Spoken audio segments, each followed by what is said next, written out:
Here. Secretary Rourke here. Alderman Nelson. Here. Commissioner Nemec. Here. And Commissioner Sharma. Present. All right, next we'll do the pledge. I pledge allegiance to the flag of the United States of America and to the republic for which it stands, one nation. All right. Away we go. Next is citizen comment period. You see we have a number of folks in attendance. How many are wishing to speak tonight? Just a show of hands? Okay, we'll be limiting, so whoever would like to approach the podium first, state your name and your address slowly so we can get it written down. Good evening. Thank you for the opportunity to speak. My name is Elaine Unger, 4815 Sutton Lane, Greendale, and I also serve on Greendale's Village Board. I'm here to speak on item C of your new business. On behalf of the residents who live in Greendale around the Rock. Whenever I hear about residents who live in the neighborhoods around the Rock, in particular the Overlook subdivision or the H section, I always ask the residents, how do you feel about the Rock? And many residents, how do you feel about the Rock? And many times the residents have no opinion or they think it's fine, but there are times when the residents have concerns, especially when it comes to the noise. So concerns, especially when it comes to the noise. So if you're going to be addressing the noise ordinance tonight, please know that the Rock is on our radar, although, poor Greendale doesn't have a lot of control over it. So if you're making any Greendale doesn't have a lot of control over it. So if you're making any recommendations or adjustments to your noise ordinance, please take into consideration not only the Franklin residents, but the Greendale residents, because there's talk of unlimited fireworks perhaps, and I live about 4 miles away and I can hear the noise from the Rock. So thank you very much for the opportunity.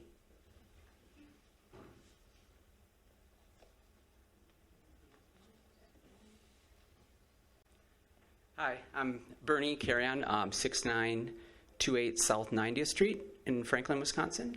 I'm also here, and trust me, I'd rather be doing something. I'm super tired from work today, but it's been this will be going on 5 years and I'm coming here mostly as a father, I don't know a time I would never stop caring about them, and it's disappointing that at some point it seemed like the city of Franklin stopped caring about my kids. Okay, my son is here, and he can speak if he wants to. He actually came and spoke to the Common Council, and I think he was 8 years old. He's 12 now, so this will be going on about 4 or 5 years. Concerns about the sound. This is directly at the stadium, okay? And just to be clear, I've lived by stadiums before. I lived by Camp Randall in Madison. I lived 2 blocks from Summerfest for 4 or 5 years. Never experienced anything like this before. Instantly recognizable to me that this sound is wrong. Okay, there seems to be very little control over the sound coming off this property. There was a city planner's report, and I don't know if anyone brought it from a couple of years ago, that I was brought up, it was never addressed, that your own city Franklin's planner's report looked at it and said, hey, this sound system is, I'm quoting now, was a professional level sound system in what essentially is, and this is not a diss on their organization, but it's the design of the system, in what essentially is, and this is not a diss on their organization, but it's the design of the stadium is essentially like a really nice high school style stadium, meaning that there's very little control of the sound to contain it in the park for the people that are paying for it. Okay? And it was a concern of mine when I saw the design of the stadium. I was like, that whole right field.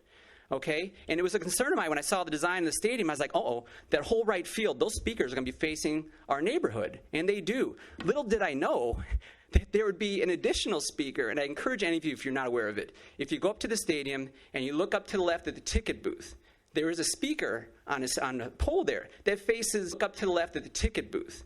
There is a speaker on a pole there that faces directly out of the stadium, directly at our neighborhood, that I bet if you put a laser pointed on it, it would point directly at my son's bedroom. And we're about 3/4 of a mile away.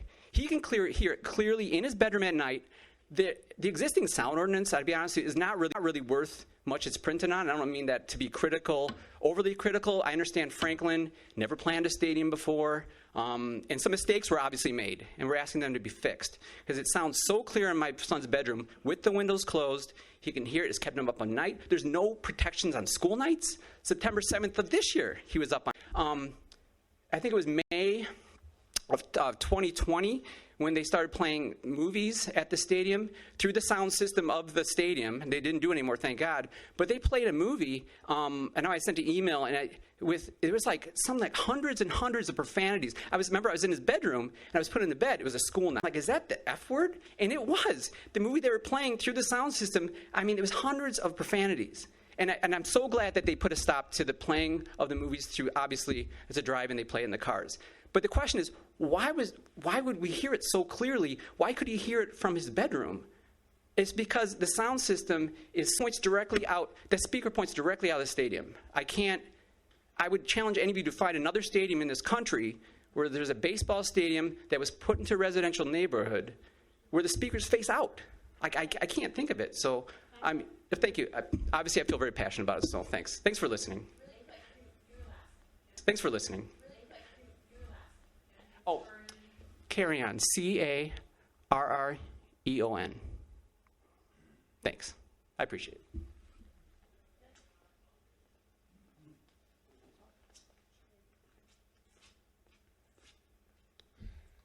Hello, my name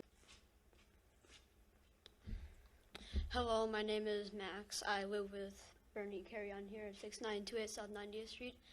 I just want to talk about the sound that's been coming through the stadium, and obviously, he said, it's been going on for about 5 years, and I've made calls to people in the city,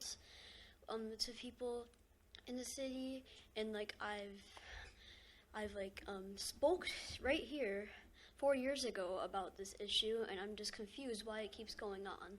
I can clearly hear what the announcers are saying, in the stadium on school nights, at 9:30, 10 p.m.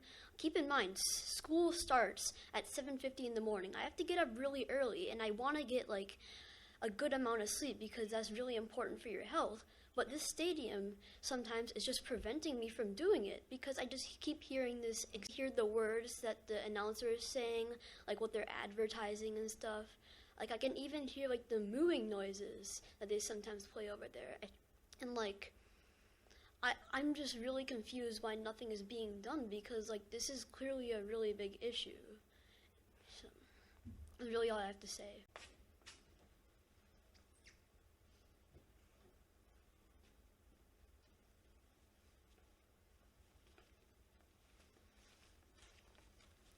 Hello, my name's Dr. James Servanansky, and I live at 8530 West Hawthorne Lane in Franklin. My building that spans my entire backyard, our lot lines abut. The music that comes out of that stadium is unbearable. All you hear is loud music, and this is for all the games that go on all summer long. And it's not just the Milkmen, they have UWM out there. There's private events with high school kids out. The sound is unbearable. When the games are going, all you hear is music, cows mooing. You can hear every name, number, all the players, clapping, yelling, screaming. It goes on for the whole length of the game.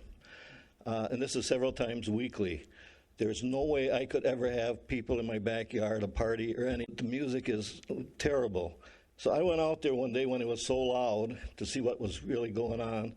And like Bernie said, the main problem is this big speaker on a pole in the left outfield. It's aimed 90 degrees right at our subdivision. It doesn't go into the stadium where it should and was told it would. I don't know if he wants sound where the people check in. He could easily put speakers in the overhang there to take care of that problem, but there's no reason this big speaker should be aimed at our subdivision. I don't see what he's trying to see from this. anyways, even though this big performance backyard, that's the one problem. The other problem is the umbrella bar, and there they have bands playing from April till September every Saturday for several hours. Same thing, especially when the wind blows from the east, you can hear the music. I can sing along, I can hear all the words. But the worst thing, it's the bass guitar, the bass drums. You hear this thump, thump, thump, thump all night long for 3 hours. I sit in my family room. We have the air conditioning going, windows closed, TV on loud, and you can still hear this all for whenever they're playing. When they take a break, then it stops. As soon as they start, you hear this thump, thump. And when they take a break, then it stops. As soon as they start, you hear this thump, thump. And it's psychologically depressing because you actually feel this vibration through your whole body the entire time. It never quits. There were 2 times where I had to drive away and leave. I couldn't take it anymore from the vibration. Nothing happened. I don't know how the speakers are aimed over at the umbrella bar, but nothing happened. I don't know how the speakers are aimed over at the umbrella bar, but I think that needs to be looked at also. Those are the main things I want to say, is that something needs to be done with all the sound out there. There needs to be a big sound study. Otherwise, I think the people in our subdivision study. Otherwise, I think the people in our subdivision should hire a bus and everybody should go to Madison to the Wisconsin Department of Public Health, because I think this is a big health issue in addition. Thank you. Yeah. CERVENVENANSKY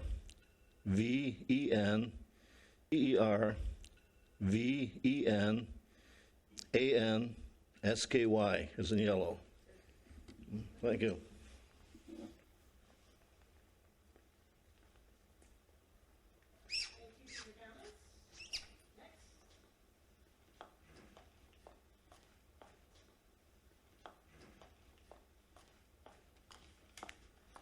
Hi, I'm Debbie Ulrich, 7388 South Trinity Court, Franklin. I'm about close to a mile and a half away from the Rock, and I hear things all the time. And I hear things all the time when I'm outside in the summer, and it's not anywhere like the neighbors do. Sometimes I'm just outside and it sounds like someone's in the trees. Or sometimes they're really yelling and I can really make out the words. But I really feel bad for these neighbors, because we elect officials to take care of the residents. They should be first and foremost, and everything else second. I've heard that this speaker is aimed toward this subdivision for a long time now. And I think Mayor Olson is aware of it, and you must have some control, or he must have some control to stop that or change that speaker, control the sound better. And also with the fireworks increased. I spoke the other night, about 45% of pet dogs are frightened by the fireworks, and I would imagine it's a problem for the children around near there. They're loud, and I mean, I hear them clearly from where I are in the area of the park. It seems like they've totally been ignored. And then also the veterans in the area, when you're talking about fireworks, I understand you don't, if you're a veteran and you've been in wartime, the fireworks can cause you anxiety. So I would just urge you all to please be aware of everyone that's around here. And the Rock offers many nice things, and I'm not saying that. But when it's starting to impact, well, not starting, it has been, to impact neighbors and dogs, I mean, I just don't understand why it's gone this long. Thank you for listening to me.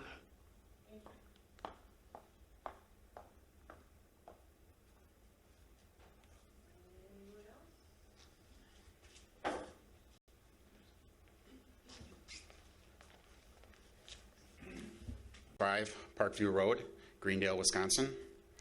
I just want to read a letter here that Mayor Olson wrote to Mike Zimmerman in September of 2020. He said, "Dear Mike, as a follow-up of our many recent conversations, the noise intrusion into the lives of the neighbors must be reduced. The number of complaints this baseball season has risen and has included new complaints, and the watch parties have made the problems even worse. Effort is needed to help bring the neighbors more peace and quiet. The neighbors can no longer be forced to participate in the events at the development, whether they want to or not.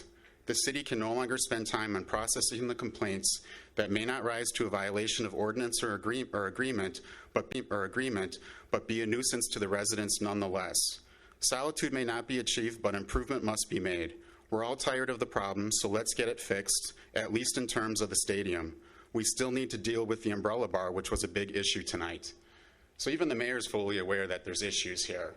And he acknowledged it and asked something to happen. And that was 2 years ago. And there's been problems there since 2012. Yet nothing ever seems to get done. And we just get pushed to the side so that Mike Zimmerman can do whatever he wants over there. So something needs to be done about this sound. And that development report that was written in November of 2020 needs to be looked at and revisited, because there's a lot of good points in there too, particularly about the sound monitors that are at there. 2 of them are essentially useless. And in that report, they said the one on 76 is completely useless as far as monitoring sound from the Rock.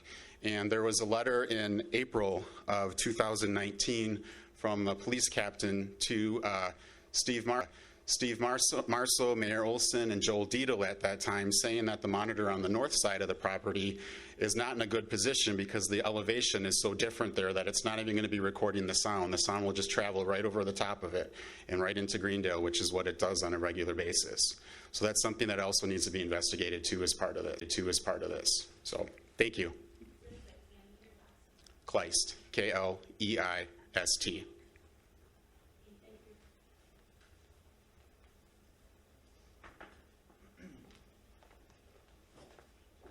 Hi, my name is Kyle Baldwin. I live in 6090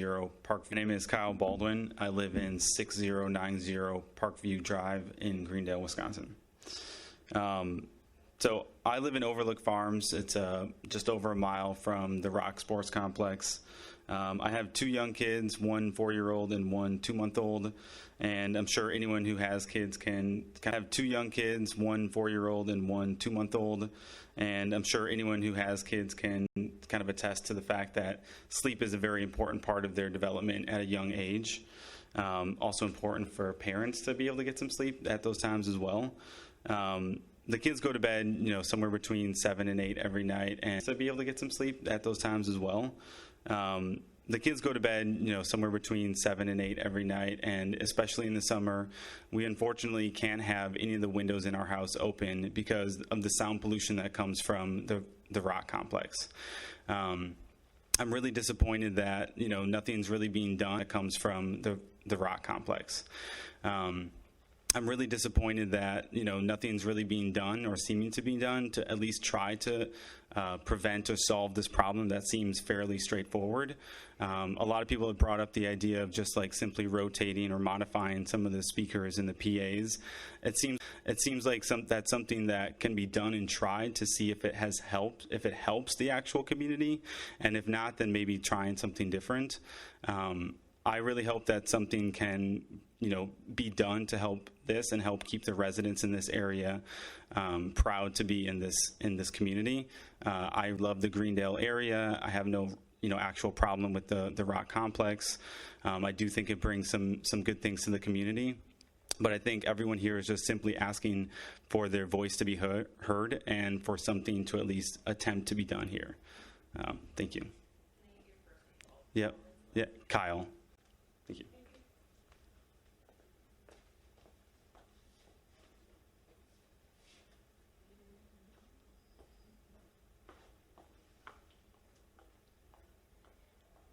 My name is Naomi Noel, 8610 West Hawthorne Lane, Franklin, come from the Rock.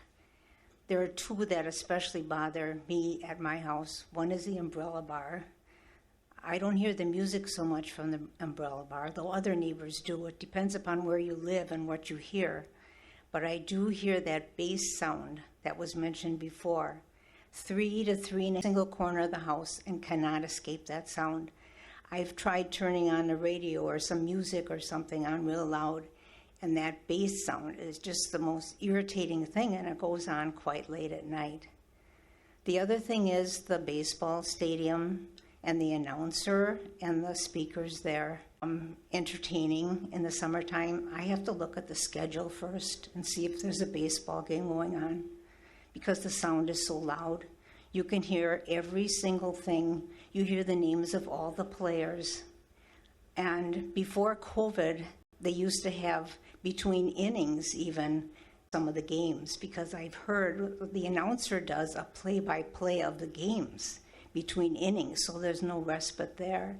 And he screams and yells at the top of his voice, which of course you would if you want to get people excited about something. But the sound is already very loud just by speakers. I don't know what it's been now, 4 years or so. We have come to meetings and mentioned and asked to please, can we do something about the sound? Again, can you please do something about the sound? Thank you.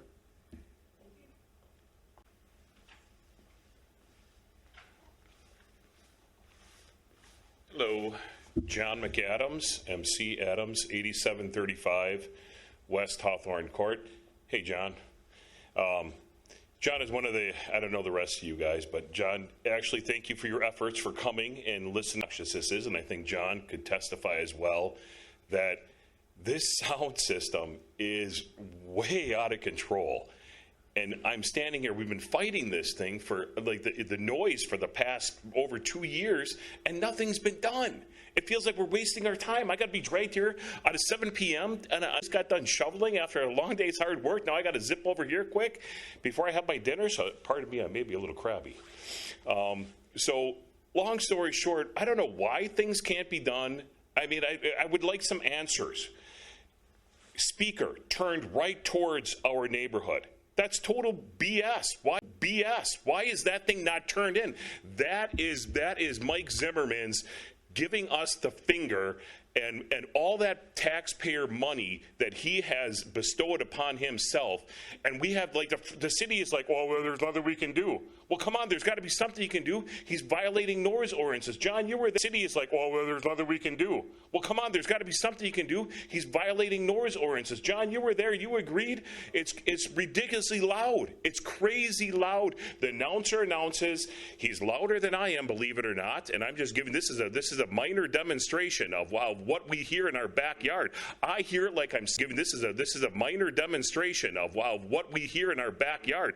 I hear it like I'm sitting in the ballpark and I'm down in the cul-de-sac, and my neighbors, one of them can't be here too, the Sobos. They wish they could be here, but they're running around driving their kids a thing. And I'm sure there's a lot more neighbors that wish they could be here too tonight, but it's a work night. Kids are driving their kids a thing. And I'm sure there's a lot more neighbors that wish they could be here too tonight, but it's a work night. Kids are in sports. I was lucky to attend myself tonight. So long story short, we hear the announcer. It's ridiculously loud, like we're at the game. I'm in my backyard. I bought my house here because of the peaceful tranquility. It felt like up north, and it was close to my business that's located in Milwaukee. So I love this area. I could get to work quick, but now it's so obnoxious. I'm thinking about moving. I mean, it's just ridiculous. Summertime's the best time when you want to be outside, invite friends over. All of us are in the same ball places because of the big yards, the nice atmosphere, they're beautiful, and now we have this noise pollution that we just can't get away from because there's ballpark and there's multiple games a week. It's disturbing little kids in their sleep. It's absolutely ridiculous why nothing can be done here. I mean, we're all frustrated beyond belief. It's crazy. Especially when he's accepting all this taxpayer money. You have no claws, you have no teeth, there's nothing we can do, even to turn something as minutely as turning that one speaker around. I suggested that a couple of years ago to Mayor Olson. Oh yeah, we'll try to do that. Oh, no, you want the noise thing. No, we can't do that. It just seems totally for this long, and it's that obnoxious. I mean, I can't, you hear every time a batter gets up to bat, they each have their own little theme song. Dun, dun, dun, dun. You know, you hear all the weird theme song, getting up, Freddie, number 7, and then, and then you hear his song, and then it's quiet for a while. Then you moo, come on. I mean, it's like constant throughout the whole ball game. You can't sit down and relax. I thought the airplanes overhead were bad. That's nothing compared to what we're facing right now. Please, do something. John, thanks for your efforts. Keep it up. Please, people. That's all I got to say.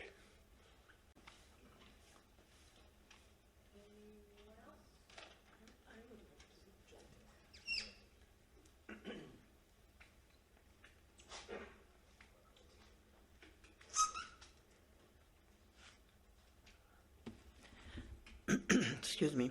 My name is Johnston Way in Franklin.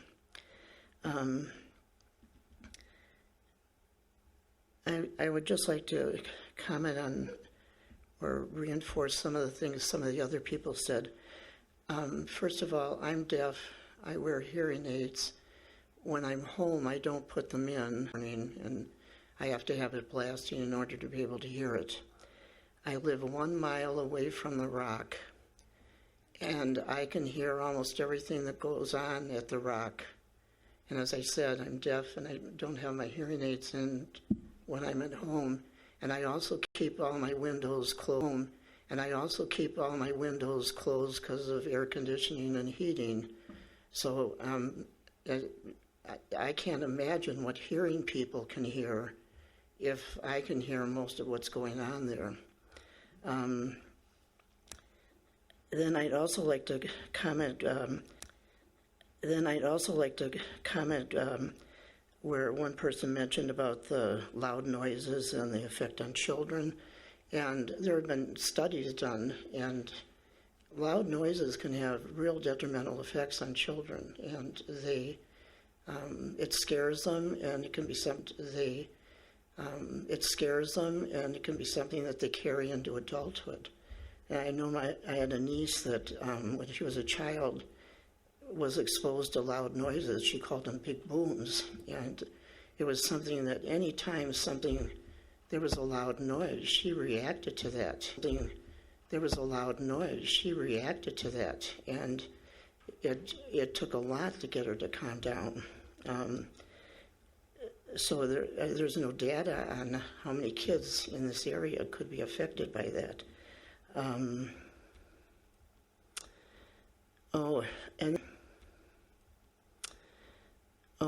And this is the other thing. I live on Winston Way. It isn't a real long street. And I used to know almost all my neighbors. But since the Rock was built and up and operating, I hardly know anybody on Winston Way anymore. Almost everybody has moved. And they're all new people within the last couple of years, and so I'm just getting to know them as they move in. But it just I think the Rock had an effect on people, and they didn't want to be living with that noise. And I was just stunned as I saw house after house go up for sale and people leave. And I was listening to the news, and ABC, this was the national news, made a comment or had government has become concerned by the number of Superfund sites, which is what the Rock is, that have been turned into playgrounds for children, because the amount of young kids that are developing and growing, and they're looking into that now and maybe trying to undo some of that. So this could be a problem down the road, that the Rock might not be able to function just because gas that seeps from that facility. I mean, I'm amazed that parents take their kids there. Okay, then Wausau has one of these baseball teams. They've had it for the area, and they built a granite wall. I've seen it.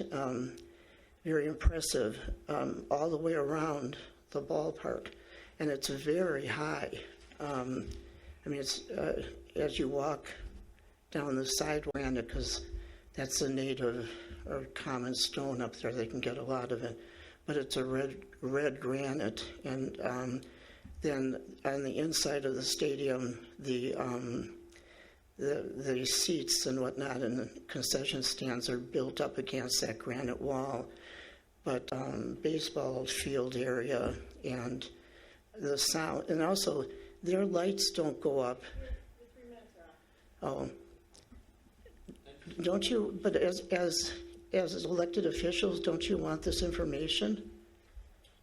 I think you came in late since we have a large In this, we are not elected officials. pardon? We are not elected officials here. Just one on the end. Who are you then? We're volunteers. So be nice, please. You still know Leroy, he's your neighbor, he's not going anywhere. Leroy hasn't. You're elected officials to do what? So, I have an environmental science degree, so when this spot came open, I was like, that would be a good use of my degree, because I am a teacher by trade. That's my morning, like I'm a chemistry teacher.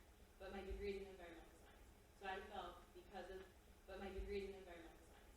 So I felt because of, I'm a volunteer, it would be a great place for me to like provide to my community. So I just volunteered for it, because I'm a volunteer and I was a police commissioner. How And mu- I do like your idea. I did write about it. It's like a traffic wall. And I think it's something that maybe we could look into. So, and I think it's something that maybe we could look into. How much authority do you have to implement your ideas? We get to recommend. Yeah. But we do like to listen to you and your comments, because this is obviously a concern. Pardon? We did like the comments I wrote, because this is obviously a concern. Pardon? We did like the comments I wrote. Lots of stuff that we do have a 3-minute limit for people arguing about it. But you should go to Wausau and see what they've done. I mean, that's right in the middle of a neighborhood, and Field trip. yeah. So it help. And you should make. And I also want to say, if you build a wall, it should look wonderful. I mean, it shouldn't be some stupid wall. Their wall looks great.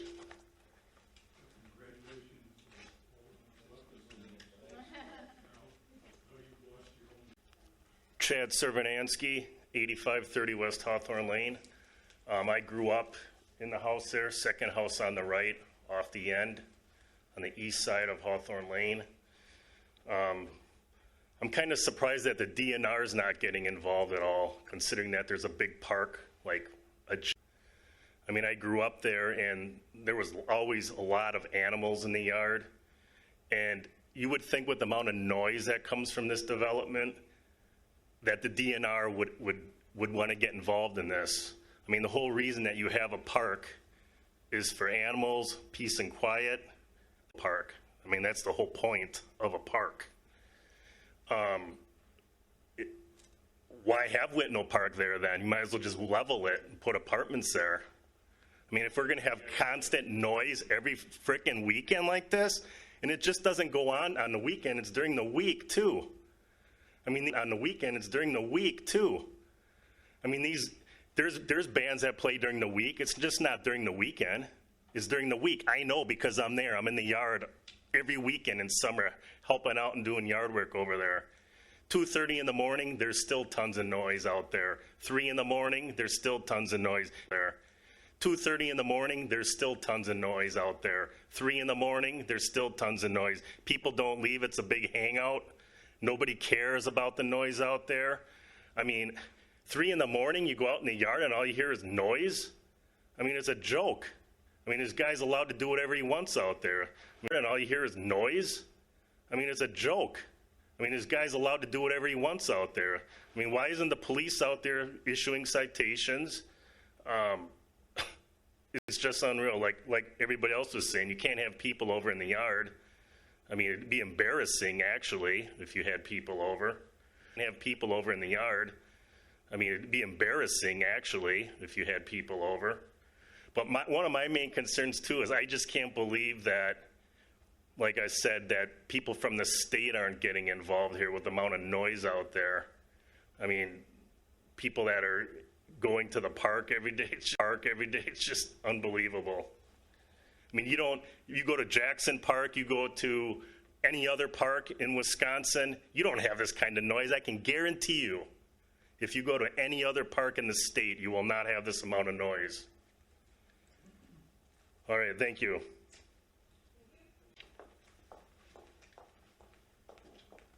Good evening, Dana Gint, 9011 West Hawthorne Lane. I've spoken at probably close to 100 meetings, DNR, Common Council, Planning Commission, county meetings, and unacceptable. John Nelson visited our neighborhood, as one of the neighbors mentioned. There were 12 of us standing there. He said, this is completely unacceptable. And yet, here we are, still sitting here, same noise, same problems. I'm asking that the planning manager report that was tabled to be put back on the agenda in February of 21 be put on the agenda for February this year. That is 2 years after the action item that was implemented. And in that report, it says, this is the planning manager report. It should also be this is the planning manager report. It should also be noted that the sound limit of 79 decibels is significantly higher than that permitted in all residential districts, which is 50 decibels during the daytime and 45 decibels at night, which is 10 p.m. to 7 a.m. And during the daytime and 45 decibels at night, which is 10 p.m. to 7 a.m. And the UDO section 15.3-1107 standards are understood to apply to the receiving district. This means that technically speaking, a violation of the sound standard at the district line is more material than the one originating in PDD. Therefore, the onus is on the operator of the ballpark commons to apply the higher standard to noise beyond the limits of the higher noising generating location. So basically that's saying that the noise is supposed to stop at 50 decibels at the property line. Clearly, if people are here from 4 miles away, 1.5 miles, 2 miles away, it's certainly not 50 decibels at the property. 70, I don't know, I'm not an acoustic engineer, but it certainly is not 50. There's no reason to wait for the county to finish their sound study. This has been spoken about for years, that the sound needs to be 50 decibels at the property line, and that is what needs to be accomplished here. The speakers pointed out, I sent you, because if you don't visit the stadium, there's 2 speakers actually pointed at this neighborhood, the Hawthorne neighborhood, and there's 1 speaker pointed at Greendale. That's why they're upset. There's no reason that speakers should be pointed out from a stadium. It makes absolutely no sense whatsoever, other than to be vindictive. So, and I have some serious planning department does not seem to, they seem to disregard our concerns. I know at the previous meeting, the planner here said the UDO does not include significant standards related to noise, and she said that about 1 hour on the audio. The 15-3-1107 is the incline that breaks each zoning district out by the maximum decibel level. So obviously that is very significant. That is where this planning manager got his information, that it needs to be 50 decibels at the property line. So that is very, very significant that that's where that is located. And a comment was made about the police. Enforce business or commercial districts. They only apply to residential districts. So they tell me that the commercial district has these permits to be at 79 or whatever, that they only enforce whatever the neighborhood is. So if someone's dog is barking, they'll come and it's a business that's harming our residential district. They say that that is a planning department problem, which is really interesting to me, that we can call and complain about the noise in the residential district, but since it's coming from the outside of the residential district, from a business, that we get ignored by the police. They just tell the ordinances, yeah, they're allowed to be at 79 decibels. Well, this report says, no, that's not accurate. Okay, Thank you. And then there's all the special permits over there. They had 40 events just this year, 40 events that were broadcasting noise for 3 to 4 hours that did not even have a permit. The development team over there, it needs to stop. They need to be held accountable. Things need to stop. There's 130 events this year, 70 baseball games, 70 home baseball games. There's bands on Thursday nights and on Saturday nights. It's 130 events. And the special event permits say you can't have more than 4 consecutive days. There's 6-7 days. All know that baseball can last from 3 to 4 hours, and they do a half-hour of music after the game and a half-hour before the game.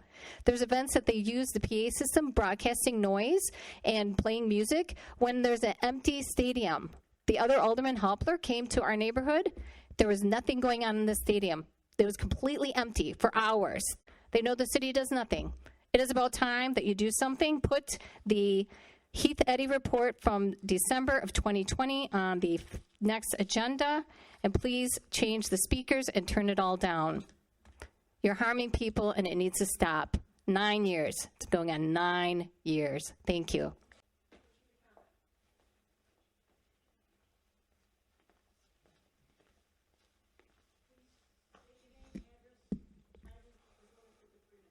Joy Draginas-Zingales, 7573 Highview Drive, Greendale. I would just like to, I know you've been looking at permitting fireworks unlimited basically on the weekends. As far as that's concerned, we have neighbors who have PTSD, who this affects them greatly. My husband has PTSD. This affects them greatly. My husband has PTSD. We also have our pets. My dog is petrified every time those fireworks go off, which physically makes him sick for the next day or so.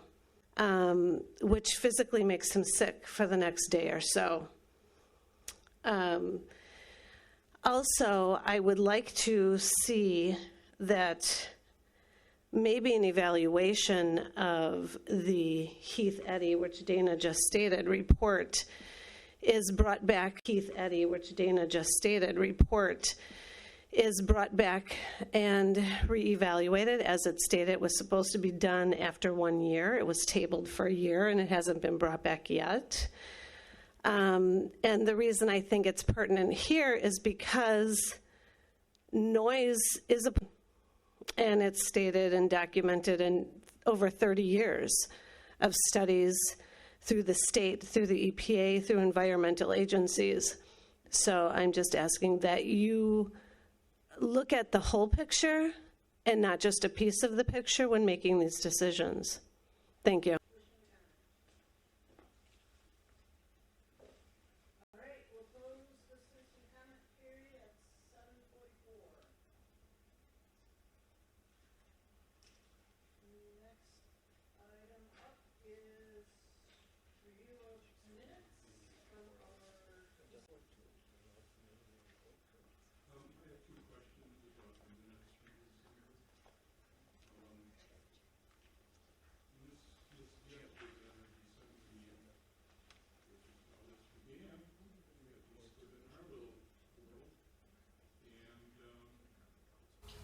In the written minutes.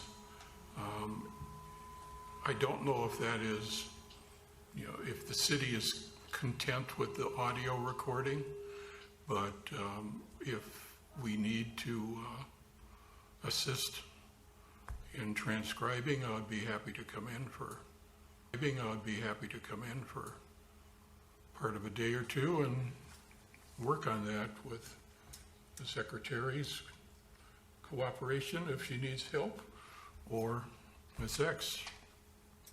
So it's not typical to include the citizen comment, the details of them in the minutes. They would make them fairly sensitive in some cases, but that's not the standard practice. So if there's value that you guys would like to append those comments to the minutes for today's meeting or for that past meeting, that's certainly a possibility, and we can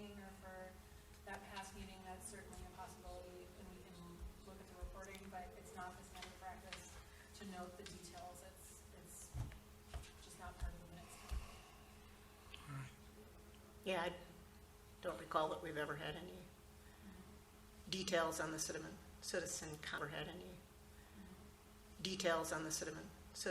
comments.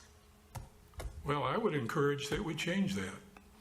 I mean, what's the point of all these people coming down here today and telling us what they're thinking if we're basically going to say, well, you got to go listen to our audio transcription of this event. It is there for a reason. It's made every month. And as I've just said, I'll be happy to assist if the city needs more assistance in producing that document. But a lot of people want the great effort to be here tonight, and I'd like to, in our minutes. Do you want me to do like a bullet point or identify some of the main themes and bullet point them? That would be appropriate. I tracked them as well. Okay. I will note that typically the contents of the comments sometimes a couple of items on the agenda, but if staff is working on an item, then the comments are germane to that item. The office practice is to track the details of what's being said, although we don't capture who's speaking or those kinds of things. So, if the commission wants. When we have a large citizen comment, I am more than welcome. I'm more than okay than making bullet points on the main topics. We normally don't have this many people, so it's not that big of a deal. Now, I've learned and understand Dana well enough to know that if you ask for something in writing from her, you better be prepared to sit down and read for a while, because she's good at that. But I would encourage somehow that those who wish to make future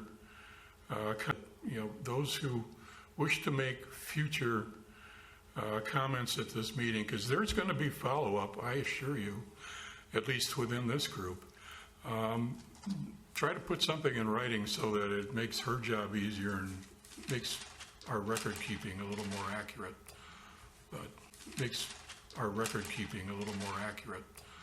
But I'll move to approve the minutes then. Do we want to do all in favor? Aye. Aye. Anyone opposed? Okay. Aye. Anyone opposed? Okay, minutes are approved with supplemental information.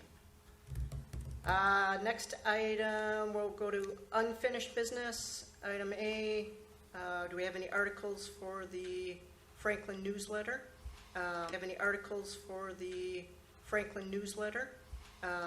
And/or do we have dates for the next one by chance? I know you had some tentative dates that you sent back in December, maybe? I actually do not have that date with me. However, Commissioner Stieslag did send forward the information regarding Arbor Day for the next meeting or for the next newsletter, and so that will be in there pending your approval of the date. Which is further down. Okay. If I may, Madam Chair. Okay.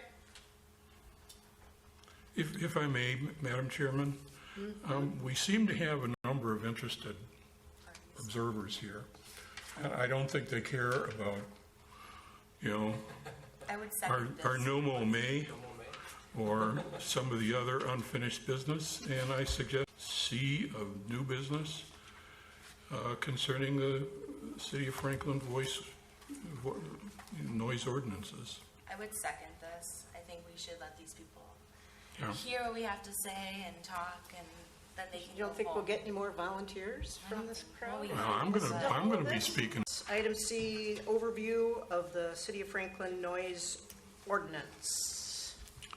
And I believe we had information provided in our packet.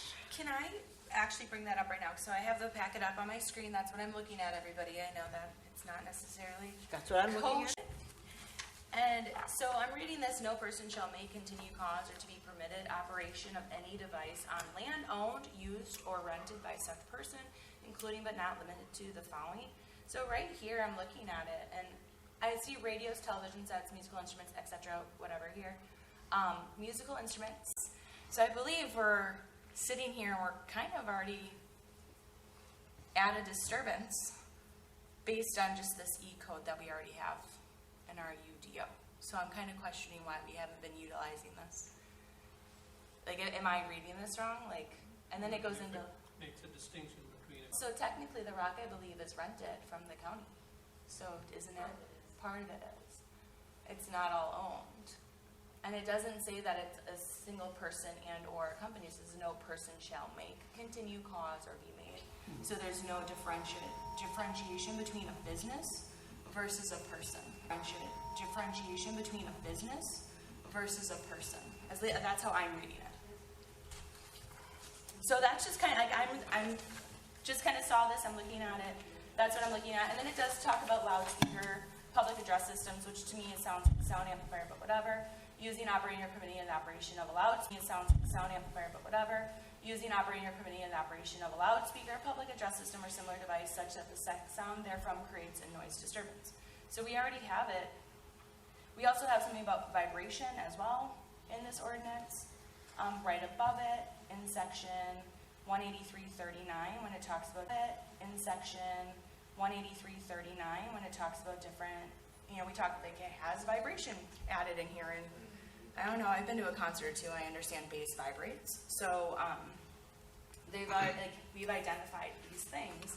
I'm unsure why the city hasn't been using its own ordinances to now regulate. The rock. Like it's specifically written in here. And it doesn't say like there's no differentiation in this section 183.40 that differentiates between a business or of such, or between a business or of such, or a person or home, or it just says no person shall make. So I don't know if we want to come like, hey, our recommendation is read this. This is what was written. Somehow the police are able to differentiate. That's why. Somehow the police are able to differentiate. That's why I don't know if there is a distinction I would say somewhere. any person is anyone that owns the property and or is renting the property, whether that's a business or if it's a person. And maybe this is like, I know in the UDO we've been talking about this, but then this is another thing we have to discuss. Is like, I know in the UDO we've been talking about this, but then this is another thing we have to discuss. Is the UDO had also mentioned developing an entertainment district, which I know is not maybe necessarily going to be on some people's likable chart or scale here of like, what would that look like if we do make an entertainment district? Positives, it's a community place of gathering, I guess. But if it's already not following our ordinance that we have written, there really shouldn't be necessarily an issue. So. I have, Madam Chairman. Yes. Sugar? Is that correct? Trustee, I'm sorry. I understand Greendale, along with the county, purchased 3 noise monitors, in part at least, in response to this district. If that's the case, that took place before You're not aware of it? elected to the board. Okay. So I don't know. I can't speak to that. Okay. Any of you? If you could suspend the rules, I'd be happy to address this. To suspend the rules. Sure. Okay. I just know that's my procedure is required. Is this speaker on? No. I'm not quite sure how to turn. Oh, that's better. Okay. That's better. Okay. For the development of the ballpark commons to get approved by Milwaukee County, they required that there be, they required that there be 3 monitoring devices installed on the property, but there was no science, there's no acoustic company in where they're placed. As There's no acoustic company in where they're placed. As Mr. Kleiss pointed out, there's one that's 110 feet downhill. What is that measuring? It's measuring, I don't know, the retention pond. It does measure the noise at the Halloween event, I have to say that. That's generally in that area. And then the one across from 76th, that's generally in that area. And then the one across from 76th Street, that measures traffic. And then there is one on our side of the street by our neighborhood, but it's set at 79 decibels. It's not measuring the actual impact.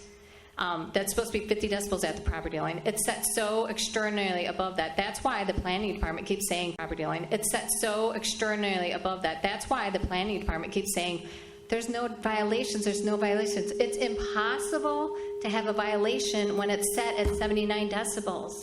The CDC, the EPA, the World Health Organization all say it's supposed to be 55 decibels for residential neighbors. I don't even know what that means. And then at nighttime, it's supposed to be 45. So no, the Greendale did not actually participate in purchasing the monitors. It was a requirement of Milwaukee County, but I think it was a result of citizens from Greendale as well as Franklin saying something has to be done. But there's no, I personally think the sound monitors installed at even your own city engineer thought there would be 36 monitors because there's such a huge differentiation between where the speakers are pointed and the sound and the wind and everything like that. So hopefully that addressed your question. Believe me, if you have any other questions, I do have the answer.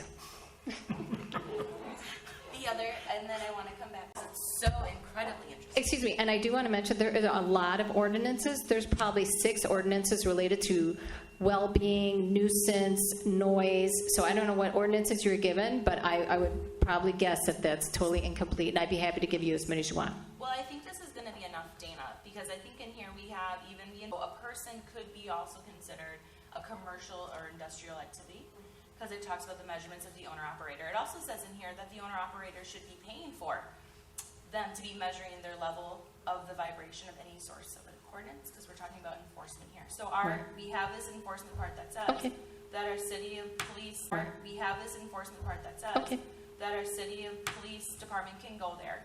They can enforce them to even conduct the research in front of our enforcement officials. And they are to pay for it as well. And they are also supposed to have records available. Some of this I can tell is from when the quarry, I know you're on the quarry, right? Some of this is also from when the quarry, I know you're on the quarry, right? Some of this is also from when the quarry was put in, I believe, because we weren't thinking broadly about other places where sound would be. You can read it as like we're talking about the quarry. But based on the UDO that we have currently, the city has all rights to do it. We even have sound limits at 50 feet or 15 meters from the actual sound. So if you go to one of those things, if it is over any of this decibel limit, within 50 feet, it is over it. And we even have it down by like 24 hours, down to 1.5 hours, like how long it can be for that time. So I'm unsure like why we haven't tried remediating this since we already have it on the books technically for this sound issue. And I live by Robinwood, and I hear the baseball games on a Friday night, which is always fun at all. But I would say we can take this back and say, no, you have the remedy for it, what it should be. You have it here stated that if it's 50 feet away from the sound source, like it should be no more than this. And then here you even have like enforcement of it. So the police pay for that measurement, and they're supposed to keep those records on file. And if they don't keep them on file, then I believe it says they can give them violations. They can also take away their car, but it's not a car, so that doesn't really matter. So I don't know if we forgot to read it, but it's there. Did you have some background or overview that you wanted to cover? So you have been provided with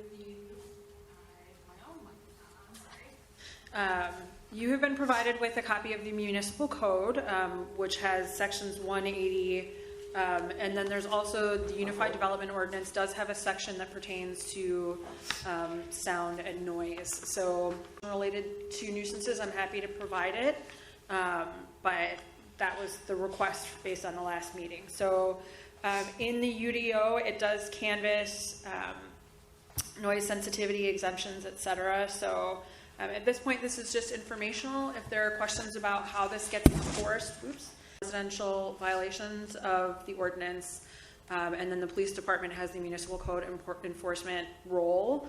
Specific to the Rock, I'm not familiar with the details of how that enforcement occurs, but I do know that there are 3 sound monitoring stations, and that currently not all of them are fully functional. In terms of the ordinance, that there has been a violation in 2022. That is not to say that it's not something that people are experiencing as uncomfortable, but in terms of the ordinance as written, that is the case, that it has not demonstrated a violation per those monitoring stations. So the recommendations or steps that you'd like to recommend to Common Council, if there's other information that you'd like to request, we can certainly do that.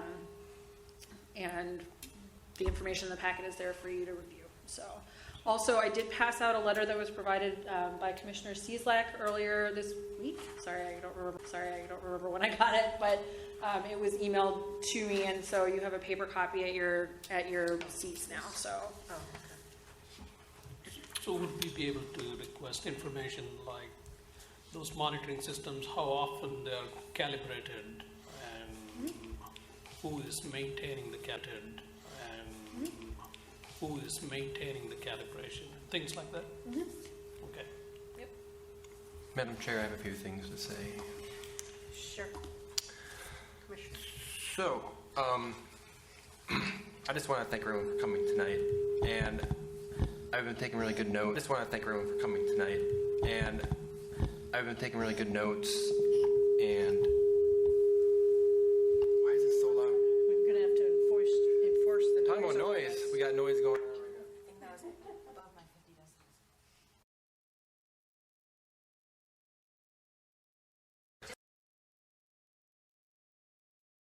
Just talk loud. Just talk loud.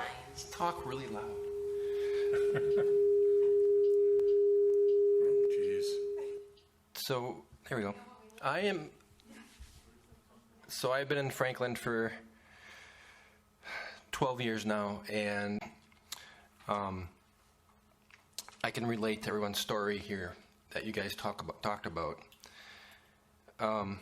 Kids' health, hearing, PTSD, especially with the fireworks. Greendale fireworks I went to this year, I was nervous when the fireworks went off just because of all the shootings in the recent news. So I can't imagine what war people will go through during this time. So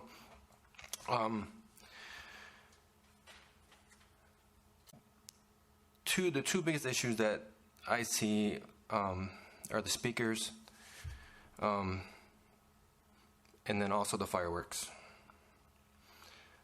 As from our point of view, for what we can recommend, if you give us it aside, right, if there's no consequences, so we need consequences to get actions. So I'm recommending a short-term plan and a long-term plan. Short-term would be rotation of the speakers,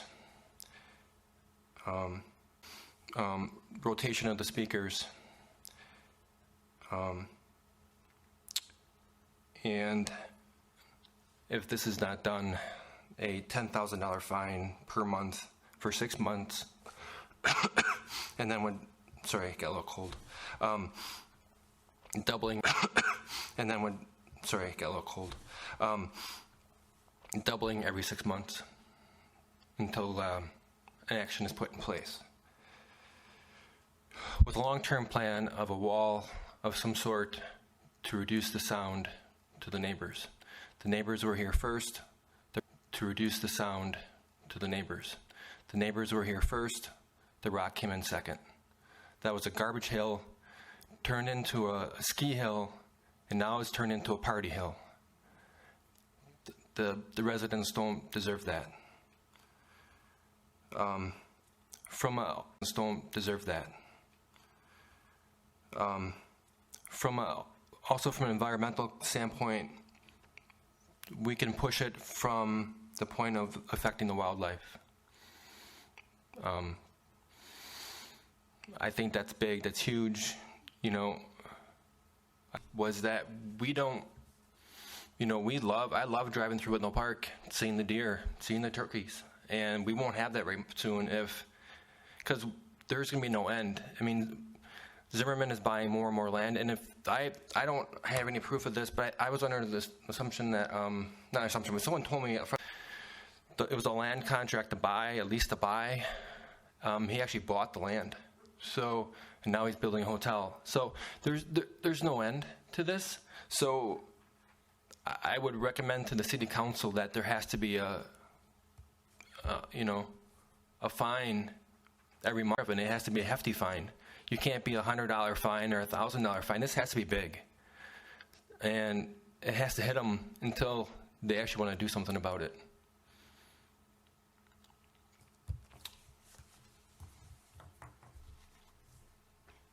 That's all I have to say.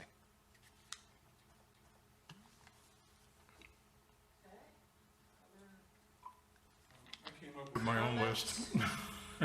But thank you, Tom. I think you covered about 3 or 4 of them. I'll read this to you with the understanding that these are based on much of what I heard from Dana,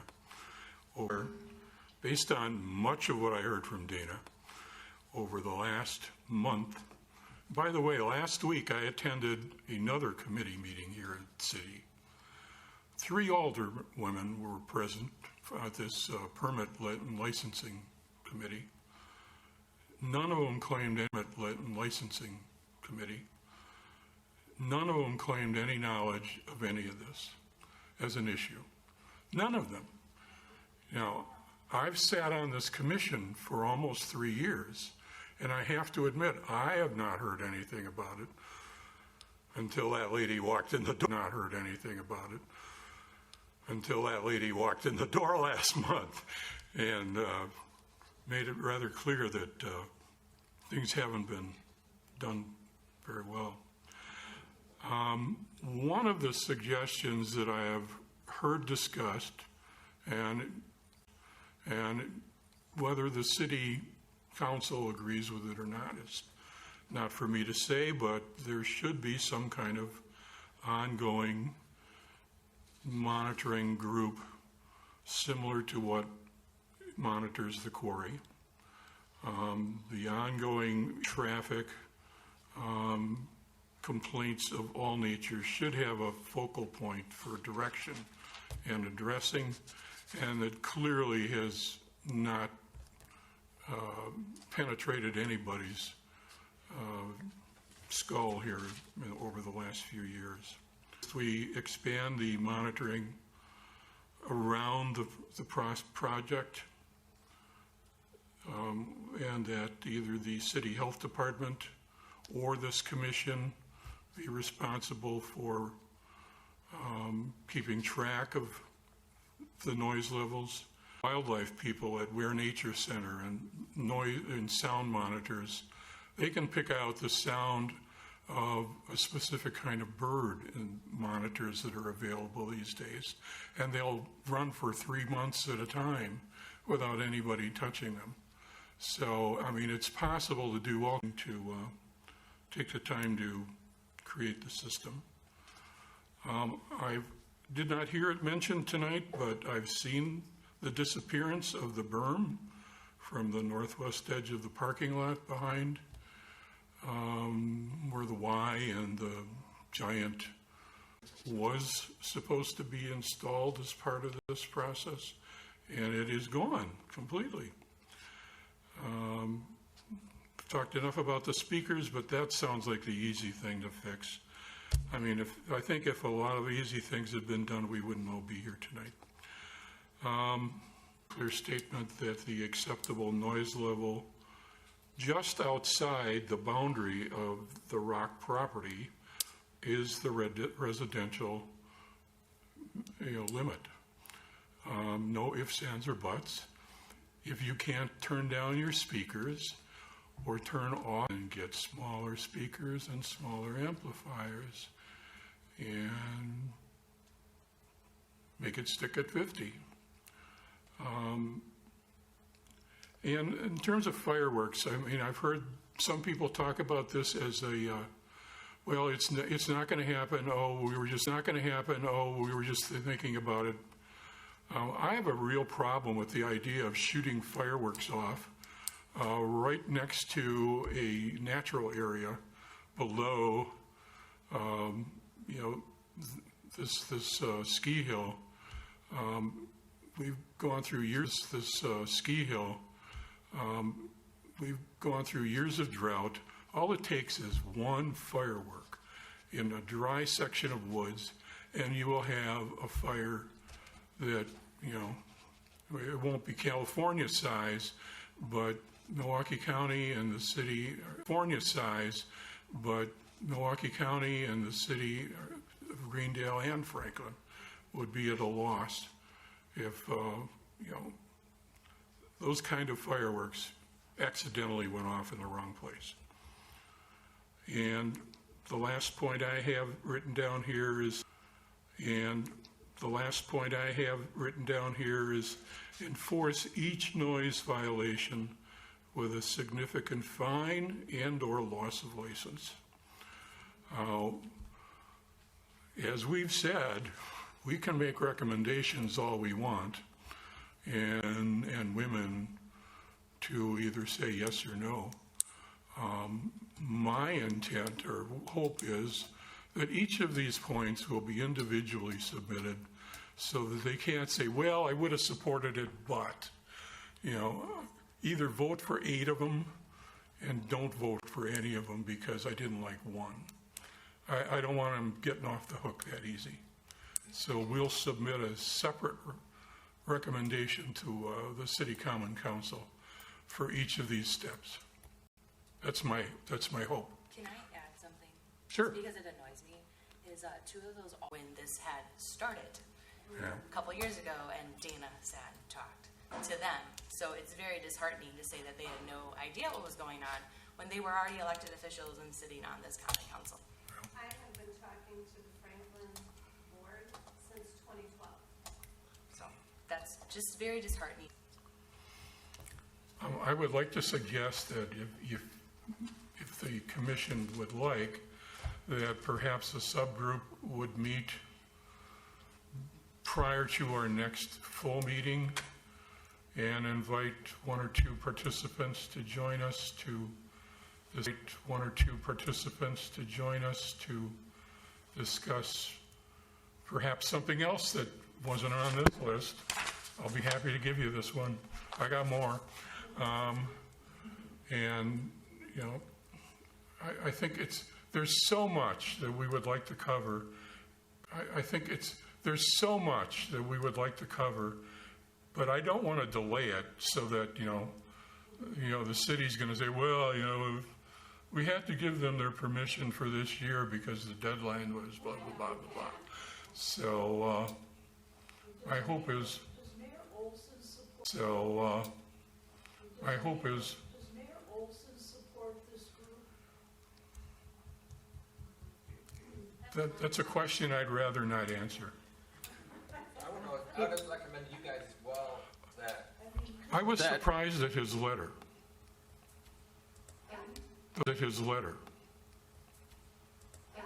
The letter that was cited, It's online. I can send you the link to it. The Mayor Olson letter to the Mike Zimmerman saying this is a public nuisance. Yeah. Yeah. 2 years ago. Well, I believe there's going to be a election. I wouldn't talk about that because somebody might have used a facility there to gain money. Yeah. So I guess my point is that, we can make a recommendation as well, but I think if you guys still want more change, we got to push. Well, yeah, it needs to be done now because they do their review, they do their approvals for their 100 events, May, like for years. And I'm pretty sure you guys didn't even get an environmental impact statement or review about the hooded wobbler, the acacia flycatcher, the rusty bumblebee, that were all in the Mangan Woods before this thing was built. We brought that to the attention of the Common Council. Evidently, we didn't know. I didn't know that we needed to go to every committee. I thought the Planning Commission and Common Council was enough for hundreds of times. This is ridiculous. Sorry. I had spent about an hour online at the DNR website today trying to find out more about the environmental impact statements. And, you know, I went through the early history of this, and I don't see a mention of it anywhere. No, they didn't do an environmental impact statement, not only because it's a landfill, but it's what's Mangan Woods, Woods is one of the most amazing glacial formed old Yeah. world forests in Milwaukee County. And the Root River, I mean, the fireworks themselves in Milwaukee County. And the Root River, I mean, the fireworks themselves, I can give you the document that they shut down the fireworks in, I think it was Michigan, because of the pollutants in the water, a mile away from where they were having fireworks. It was a baseball stadium. They stopped having baseball fireworks because they found pollutants in the water. The I'm sorry, I don't know how to say it.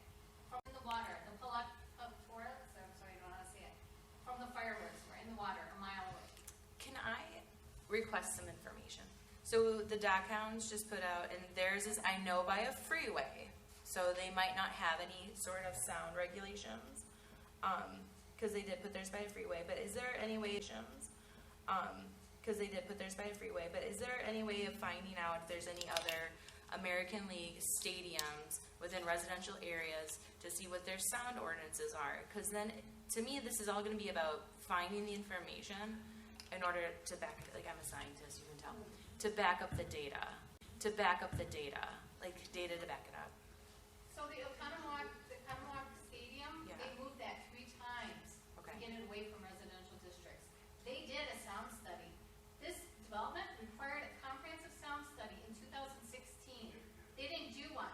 They just made an excuse and didn't do it. Horizontally, they're not massive ones on speakers, and it's in a commercial industrial area. They have the Harley Davidson next door. They have the Roundy's thing on the other side, and it's literally right at the interchange of the on-ramp of the interstate.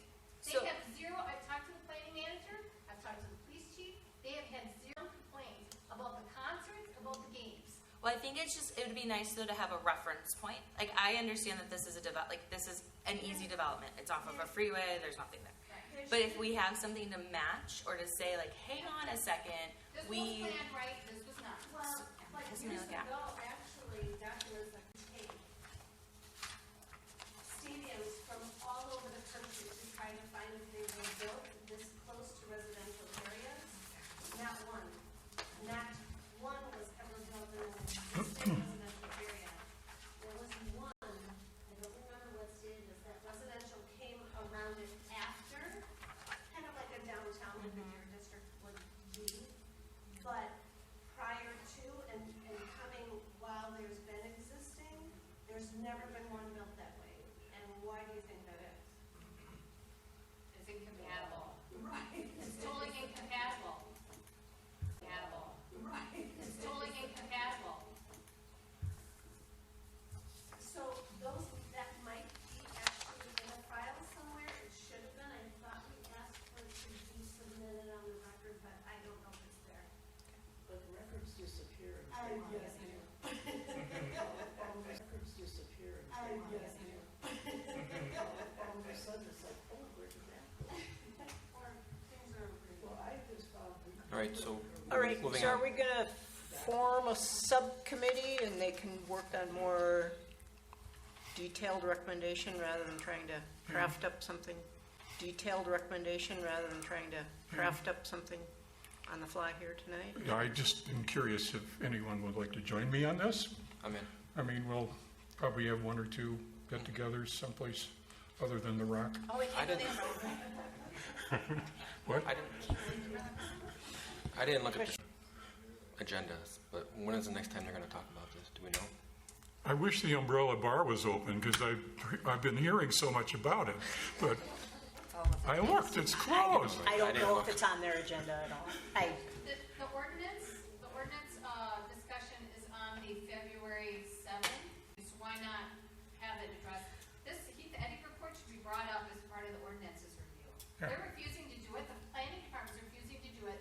They want to wait till the Milwaukee County Sound Study comes out. First of all, this neighborhood fought for 4 years to get that county sound study done, and it's going on now, and it's not done, and I don't see it being done. All right, so yeah, I'm in. What's the problem that we have with that sound study, and I'm not sure if you guys are familiar with this, is the Rock did not allow the acoustics company to come onto their property and place the sound monitors where they felt they should have been placed. So it's a meaningless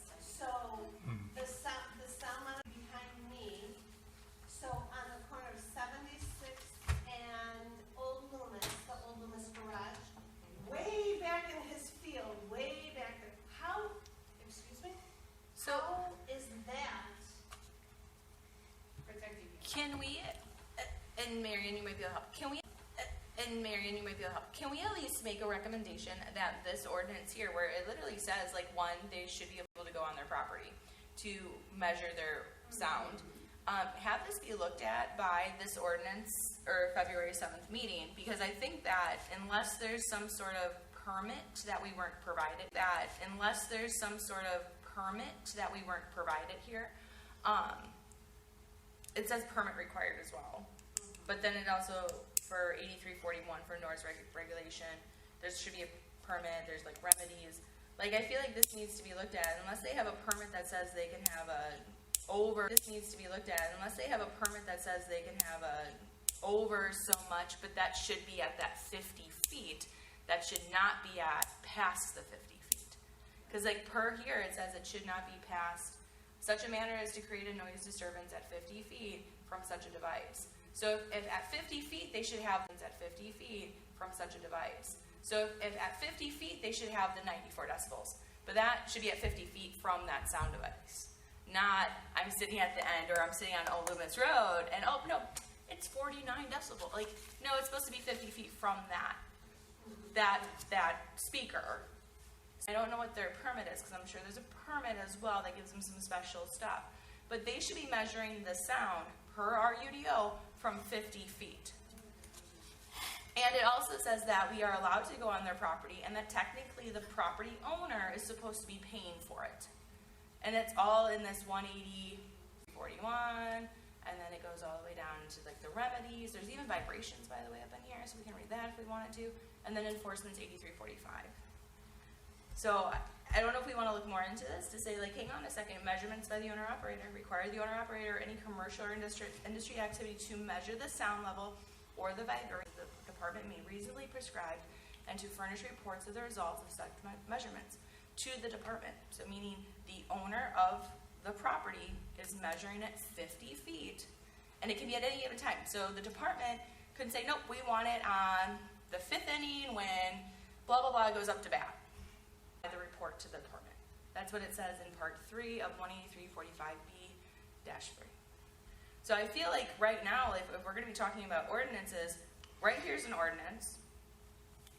It seems like we're not following the ordinance. Maybe this is a discussion where we come back to this ordinance and we look at their permit and see, are they following the permit? Discussion where we come back to this ordinance and we look at their permit and see, are they following the permit? Or is our permit not written properly?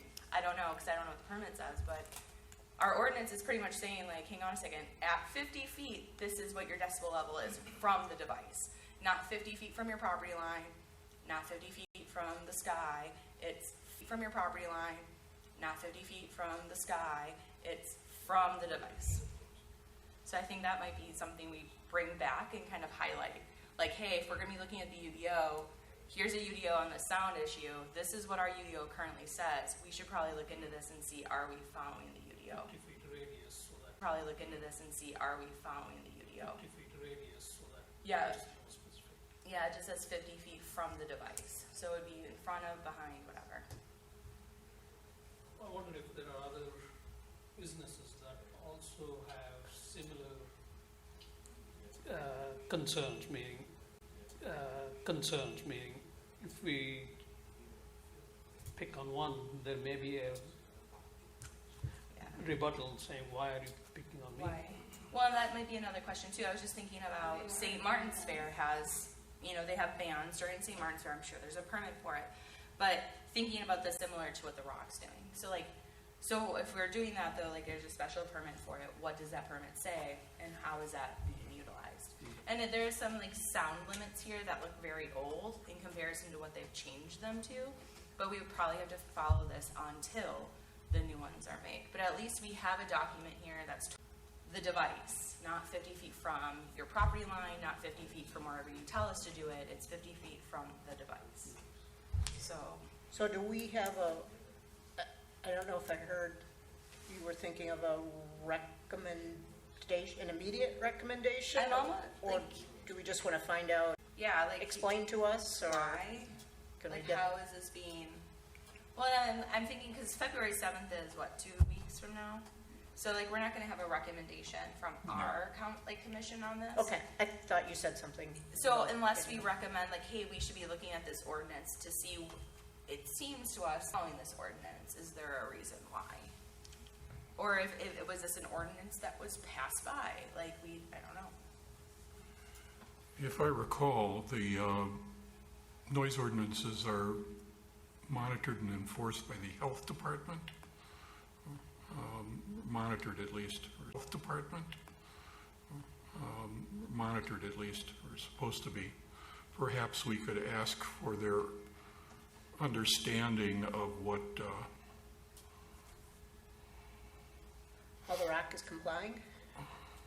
you know, And then here, like, seriously, even here, you know, and then here, like, seriously, even here, variances on community events, it's supposed to be from 50 feet from the source of the noise.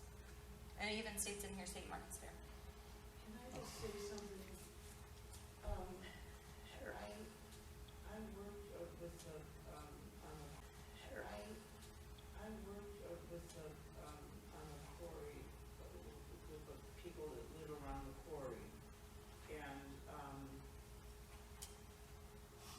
looking at all the ordinances, you know, following all the rules, et cetera. And they, following all the rules, et cetera. And they suffer so much from all the blasting that the quarry does. And they have cracks in their basement walls, cracks in their walls, and things flying off, pictures flying off the walls every time the quarry blasts. Pictures flying off the walls every time the quarry blasts, which is all the time. And we would work on doing something, and then Olson and his cronies, Dietel and whatnot, Olson and his cronies, Dietel and whatnot, would change the ordinances or change the rules, and all the work we did was for naught.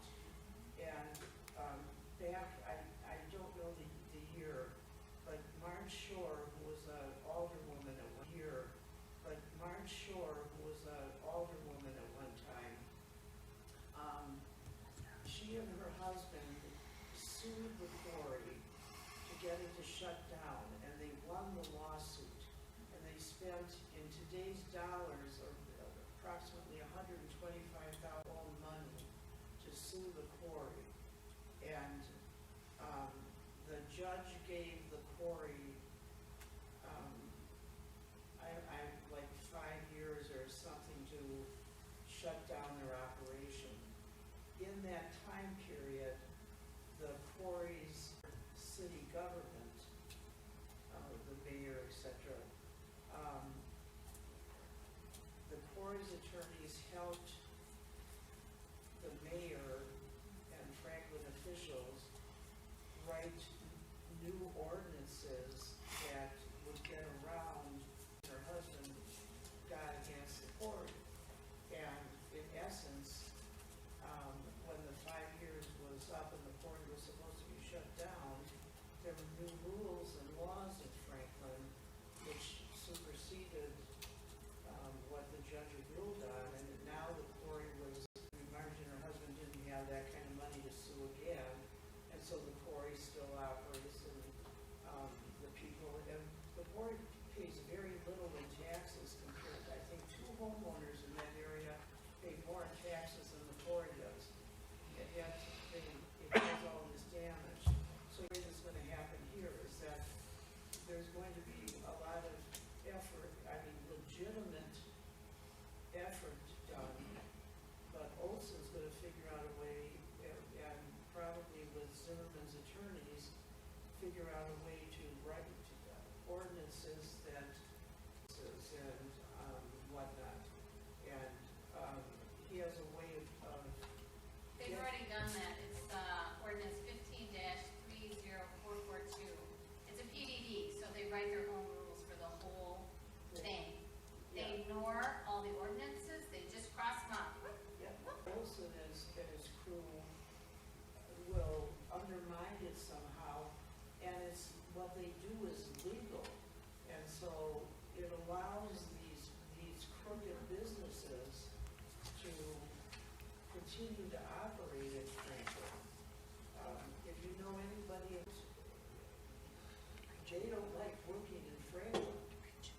all the hoops you have to jump through. And that you'll notice that there are just a few builders that come in here. O'Malley was one, that built here at Franklin. that built here at Franklin because they're in with Olson. And other builders, they don't buy property here and develop things because of all of the twisted rules that they have.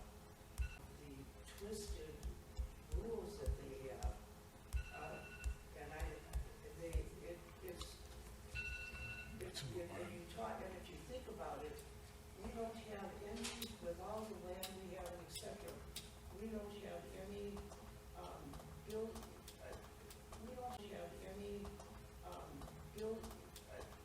don't have any plumbing companies that sell, or anybody here selling, if you want plumbing fixtures that are different than the big boxes. But you can go to West Dallas, you can go to West Dallas, you can go to a number of places in Waukesha and Berlin and find that. But they don't come in, they hate Franklin. Okay. Because of all I think we get your message. Is the rock so the stuff that they're pulling, you're going to Okay, do we want to do that subcommittee thing? Get that together? Yeah, if I could ask Marion, the good old open meetings law, if some of us want to get together to refine our, through the Common Council, I assume you would like to be part of it. Would you like us to hold it here? It would probably. You should probably hold your meetings at City Hall, and they would need to be properly noticed. So you can create a subcommittee if you desire, just to designate officers and report back to the commission. And then we would have to publish an agenda as we did for the Buckthorn subcommittee. So. And we need a motion to do the subcommittee, correct? So move. Is there a second? I'll second it. Aye. Anyone opposed? Okay, motion carries to form a subcommittee, and I think we had Commissioner Nimick and Cieslik. Anyone else wanted to be on the subcommittee? Okay. Do we need the? Okay. Do we need the chair, or those two will thumb wrestle that? We'll arm wrestle. I'll let him win. I'm getting too old to keep up with him. All right, so then work with Marion, get your agendas out. Yeah. Meetings, get your agendas out. Yeah. Meetings, proper time frame. And put together some recommendations that we can hopefully look at next meeting. I knew you'd say that, Dana. And I thank you for it. And I thank you for it. All right, closing item C. Thank you all. Try not to doze off now for the rest of this, because it's going to get real. You're welcome to stay. The rest of it's a lot more exciting. You guys should probably stick around. Thank you so much for listening to us. Thank you, appreciate it, yeah. It's the first time in 4 years. Can you make sure they get the PPD? Because I'm wondering if there's a sound that's pulled out of that. Thank you, everybody, for coming. Request a short recess. Sure. 3 minutes? 5 minutes. Okay, we'll take a 5-minute recess. Can we turn off? At 8:35, we paused for 5. Yep. Resuming at. Make a suggestion. Sure. That the commission take a second to address the Arbor Day item. So in your packets, you were provided with, and I have paper copies because I know you guys don't get them, think of the trees. But paper copies of a list of trees. The city forester would have liked you guys would like to pick out the trees that that would be distributed at Arbor Day, so that he can place the order because it is due on March 5th. So, yeah, this is actually, the sheet is from last year, but the order form is unchanged, so. And then the other thing about Arbor Day is that it's usually the first Saturday in May, so that would be anticipated to be May 6th with your approval. So there's a list. with your approval. So there's a list here that says 2020 order from Washington County Tree and Prairie Seed. Is that it? Yep. So there's an X next to all these. Is this what we did last year, or? Yeah, I believe this is what the commission selected last year. He had a recommendation. I'm hoping I can find my notes. He had a recommendation. I'm hoping I can find my notes because he had a recommendation about a particular shrub that was a native shrub. X's, no, we didn't. All of them? I'm not sure where Yeah. I put it. No, we didn't have all of those. We didn't have all these. No, no. I really suggest we have no more than 10 different species. I mean, it's, Yeah, we had picked out like 4, and then he ended up getting extra oaks, yeah. I think is Like what. the swamp white oak is good, because that's good for wet. Oak is good, because that's good for wet land, like wet. Here it is. Yeah, like the river birch is another one if you have like a swampy area. Yeah, I don't know if you'll be getting extra oaks again. There was some like Greater Greening Milwaukee County Committee or something that he got, like 200 county committee or something that he got like 250 extra oaks of swamp and white or whatever.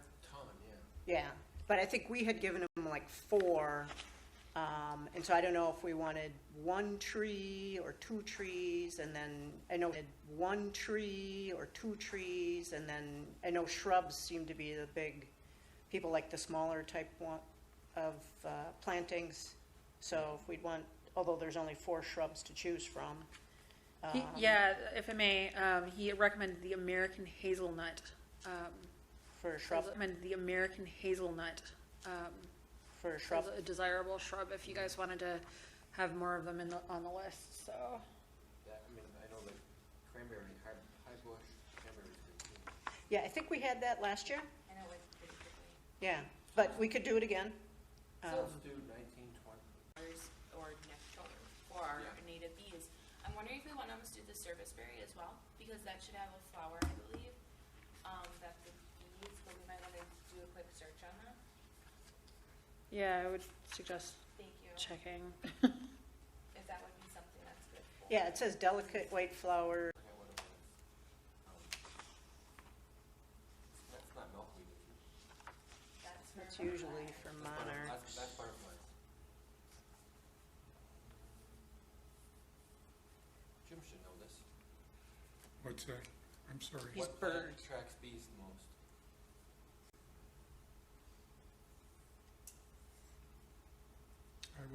Well, attracting bees is different than some other creatures. I'm more interested in things like a dogwood or serviceberry. Got it digitally, yeah. Oh, okay. So would we want to do a serviceberry then? Sure. Sure. So I have the American hazelnut as a shrub, serviceberry, There's a tree. tree. Did we want a pine? Did we want a pine type evergreen or? We did the white pine or something last year. Yeah, white pine is not arborvitae. Or a white cedar? I mean, and would fine. So white pine, serviceberry, and would fine. So white pine, serviceberry. Do you want to do this swamp white oak again? I don't. That's up to you guys. Whatever.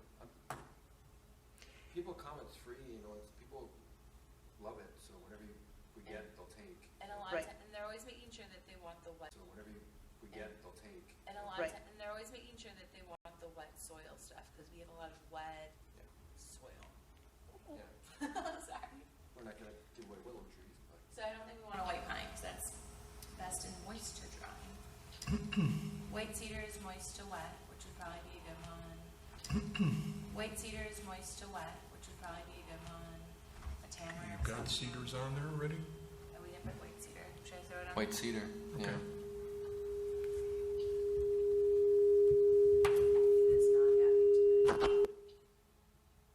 And then do we want to do another shrub? And then do we want to do another shrub? I only have one shrub right now. Do we have another shrub? I thought we had the hazelnut and the cranberry. Thank you, I didn't grab that one. What? Hazelnut and cranberry. American hazelnut and high bush cranberry. Oh, okay. American hazelnut and high bush cranberry. Oh, okay. Should we do the silky dogwood? Is that dogwood invasive at all? I mean, I'm guessing it's not, but I mean, there's dogwood that in the parks that is invasive that just keeps spreading and spreading. So I think that's different. That is invasive that just keeps spreading and spreading. So I think that's different, though. I think it's I'm actually gray dogwood. Different dogwoods like different soil, so Yeah, I don't think you'd put this on here if it was invasive. So no. The other thing is it says it's a well-drained soil. It says it's a well-drained soil. well, it means water runs through it. And we have too much clay in our soil, so it does not run through. So I don't want to set people up for failure. That's the goal. my dogwoods do well. Do yours do? Yes, Well, I have red twig dogwood though. well, not Oh, silky. yeah. They sound pretty. Kind of silvery purple in autumn. I don't want to waste money though if they're not going to be successful. So we're sticking with hazelnut and cranberry? Yeah, so I have the American hazelnut, which was recommended, the serviceberry, white cedar, and then cranberry or high bush cranberry, which is also a shrub. $1 million. I mentioned the swamp white oak. Other than that, what do you? but Yeah, that was if just- he, I don't know if he knows if he'll be getting extra oaks or not, Should I just make a little star if possible? Sure. but we probably want more shrubs. I would agree. So if we can get him that message, more shrubs than trees. I don't, does it get 250 or something, or? I don't remember the total, but more shrubs than trees. All right. On those four, do we need a motion? I make a motion to select the following trees and shrubs: American hazelnut, serviceberry, white cedar, cranberry, and if possible, white oak, swamp oak. Swamp oak. And we would like more shrubs than trees to be given away on our to be given away on our May 6th, is that what we said?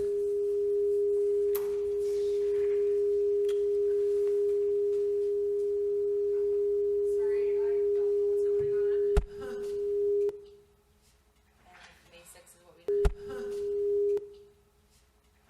May 6th is what we decide on. That is the Saturday, Perfect. So 20 Derby Day. 2020. Perfect. It's all right. 2023. Someone second it? I for motion. Do I have a second?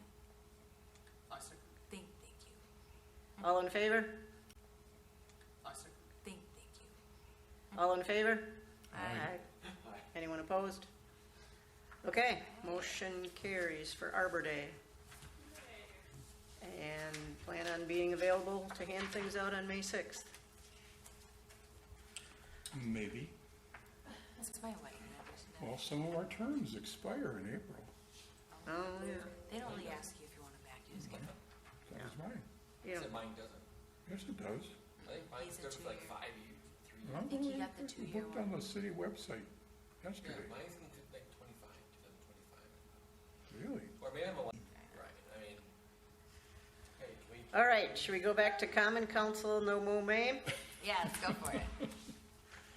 Not to cut off your. I'm surprised this is still on here, because I saw the mention of it in one of the Common Council meetings. Yeah. You know, and basically, it's kind of like, well, doesn't or the other.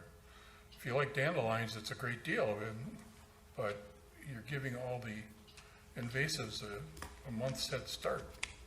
Yep. So this commission did make a recommendation about it, and that recommendation was conveyed to the Common Council. So there was a council action sheet. I shared with them some of the key findings from the research that you did, along with your recommendation that they not take action to undertake no mow May. And then the commentary that you would make recommendations for landscaping for species diversity and preservation at a later date. In response to that, the council adopted a motion recommending that the Environmental Commission look at recommendations back to Common Council for those native species landscaping, including tree and shrub options, and review native mowing practices taking place on city lands. So to clarify what that last statement means, the city owns a number of parks, including a future park in the southwest portion of the city. Some of those parks are preserves or prairies that have or will be restored with native plants, and because of the timing of mowing, that can greatly affect the seed bank for those plants. So if you mow at the wrong time, you can prevent the future generations of that plant from returning. And so there is no written policy around that in the city at the moment, and this is a management practice. So they were hoping that the commission would undertake to make some recommendations about what the best practices would be for mowing in native areas. And the main area that I'm thinking of at present is the Victory Creek lands that are there. It's east of Pleasant View Park, so there's a big open field that's actually supposed to be a restored prairie, but that has buckthorn in it. And then there are future restoration projects happening right now in what is termed the Water Tower Park, but we'll eventually get a different name. So The Highway 100 behind Target Park. Yep. Can we look at BOM? Yep. Can we look at BOM Recreation DNR, because they have, I believe, a restored prairie there. And when we say mowing, I think about it, I'm like, I don't think they mow it, but maybe. No, I was going to say there is no mowing. I think the only mowing they do is maybe for the trails. Right. Only mowing they do is maybe for the trails. Right. And that's it, and that's grass. It's very much so domesticated grass. So I think we can almost use some examples from the DNR to be like, we wouldn't mow a prairie unless we were putting in some sort of grassy path landscape. Did they want some of the Wild Ones websites? It's in quite a lengthy document, actually. If we want to make it part of, I'd like to include it for the next meeting. We still have enough here? Yep. 4. And we'll just, And then recommendations, can we tell them we've got native plants that we're handing out at Arbor Day? Thank you. Have a good night. Yep, have a good night. good night, Mr. Sharma. It's that time. Some of the discussion canvas, like recommendations of specific native species, so that maybe just as you choose a recommended tree list with the city forester, that you also have recommended plants that can be published in the newsletter or otherwise, or resources for that. I know Wild Ones is a great organization. Preferred plants, or that you would like to, maybe we could be the Columbine City or something like that, but that's my personal favorite. But if there are resources that you'd like to recommend, that would also be appropriate. So I think Pike Wind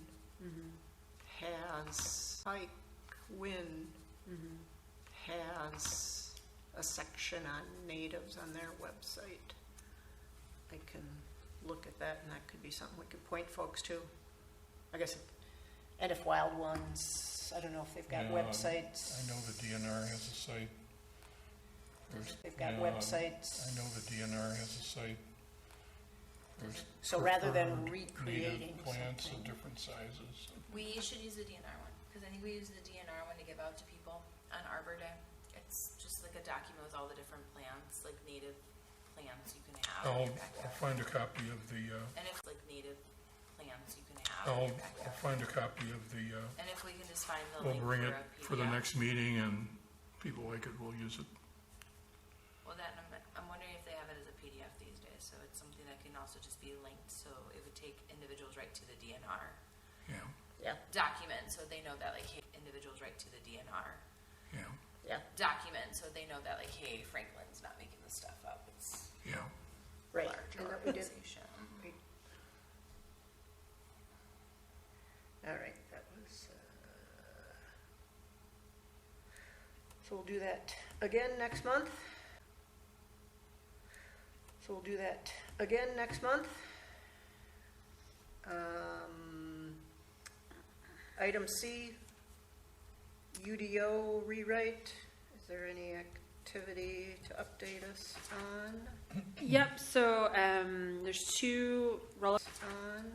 Yep, so there's two relevant dates. So the February 23rd Plan Commission will be reviewing the subdivision, Sections 8, which is the subdivision standards, and Section 9, which are the administrative procedures. The subdivision standards, I think, are relevant to the procedures. The subdivision standards, I think, are relevant to this commission. There's a recommendation to include a new type of subdivision type and have design standards for that, which would be similar to, they're sometimes called conservation or cluster subdivisions, where the overall development has a certain amount of acreage, but the development includes amenities for the residents, and then the lot sizes for the individual parcels for residents is typically smaller, but then they have that conservation area around them, so. Sometimes called a conservation subdivision. Yep. Which is a conservation subdivision. Yep, And so. then they added the solar panels too. Yes, and solar is another thing that the ordinance is going to start to look at, but not in this section. Administrative procedures is probably not relevant to your interests, but Canvas is what application processes look like, and the natural resource special exception reviews come to this commission as a type of variance. So it's a procedural discussion of how those applications would work, but is something that you do have oversight of, so something to be aware of. The commission task force members will receive a copy of the ordinances as usual for that meeting, and so. Is admin procedures, is that also on the 23rd? Is that a different date? That's also on the 23rd. So. You said 2 dates, but are 2 dates or no? Just Yes, the other date is at the February 6th Committee of the Whole. There will be an update on the overall status of the UDO rewrite, and I would recommend that any member of the commission attend that meeting just to get a picture of where things are currently. We think we're about halfway through. So sections 8 and 9 we're getting towards the end. We still have to do the natural resources section, and there's been a lot of background work that's been done for that. But it's still upcoming, but then that's an opportunity to get an overview of the whole ordinance and the current status of the project. So I will be asking the clerk's office to put a bad key notice on that meeting so that you guys are welcome to just come and, observe. So February 6th, it's a Monday. And So- that's not webcast, Is that an all-day thing, or? No, I believe it's at the typical meeting time, which is 6:30. I will send forward the Oh, it's agenda an evening when thing? it's published, Okay. so. Because I will an agenda evening when thing? it's published, so. Because I will say though, so that is a committee of the whole meeting on Monday. We've kind of gone back and forth as to whether this will be on the committee of the whole or the regular common council agenda, so it might change to Tuesday, the 7th, so. But currently it's scheduled for this. So things have been moving around. So. Okay, on the calendar.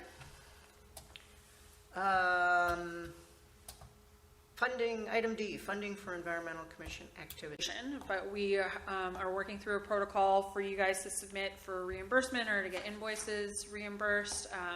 I know that you wanted to discuss possibly purchasing some items for Arbor Day. So it would be a good idea to kind of put together a list of what you think you're going to want. I know there's the funding for the gardens. I would make a paid for last year's selection that we can take it out of this pot of funding if you want to, or we can try to resolve it with DPW. But I know that I will have direct oversight over how this gets processed. So it's a little bit easier to connect with me. But the short version is that if so. Well, based on what happened last year, you know, Arbor Day falls so late in the spring growing season that the garden centers are all pretty much sold out. That's what happened to our Arbor Day winter last year. You know, sorry, everything's gone. You know, we'll add her to our fall list. And fall came and she was added. Yeah. Is this something where? Yeah. Is this something where we just buy it and like this is what we have to offer? Because then that way the person's not left in the cold unless it's too late. Well, the point is in Arbor Day you can't. You gotta buy Arbor Days. Because it's too late in the grower season. It's too late in the grower season for them to get a selection of plants for a 32 plant garden, which was what we were doing. I mean, we're still, I don't know how to submit it.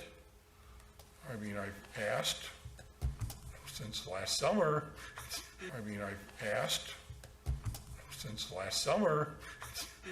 How do you want me to bill for this? And I'm told, no, you can't have our tax ID information. Fine, somebody bill it then. Yep. All the information is on that form then. Yep. All the information is on that form.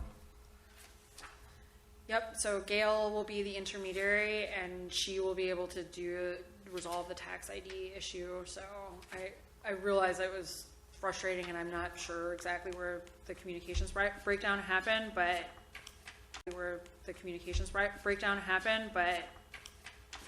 I'm hoping that Gail can resolve it. She's a magician in that way.